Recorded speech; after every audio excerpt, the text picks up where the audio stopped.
The latest public spending review will set overall public spending through to 2015-16.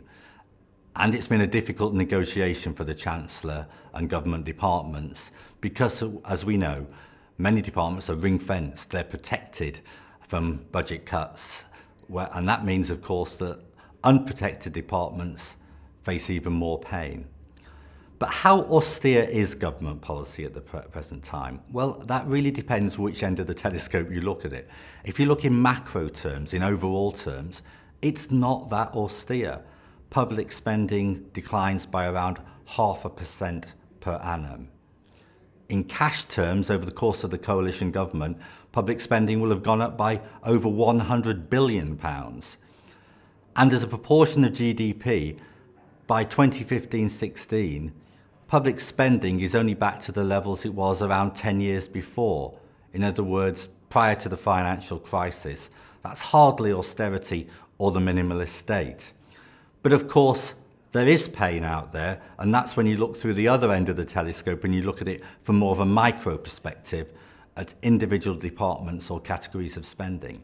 Because of ring fencing of health, international development and schools, then clearly other departments face deep cuts. They have to make significant savings. Indeed, in 2015-16, they need to reduce their budgets by around 6.6%. So that is a big, big challenge to these departments. And so, yes, they are feeling the pain.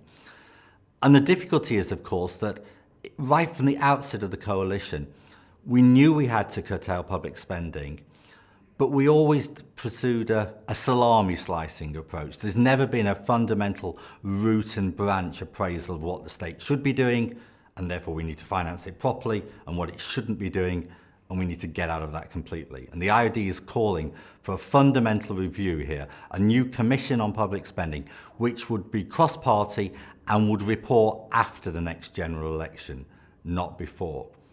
And the other key area where we need to see change as well is with regard to infrastructure spending. This was always going to get cut. That's always the easy option for politicians to take. And in fairness to the current Chancellor, he's reducing key infrastructure spending by less than his predecessor. But we still want to see more infrastructure spending. So the IOD is saying, continue to redistribute public spending away from current spending towards key investment. And that's absolutely critical. Chancellor's done some of that, he needs to go much further. And also bring forward existing infrastructure spending. It's not going to change total debt by the end of this government, but it will bring forward expenditure to help the economy, both in the short term and in the long term. The spending review needs to actually undertake a fundamental root and branch assessment of the role of the state. But clearly that's not often on offer in this spending review, and in the run-up to a general election that could never be delivered either. But let's hope the government will take on board this idea from the IOD, put in place a cross-party commission which can report after the election and deliver the kind of reform we need, because there's a huge bonus here.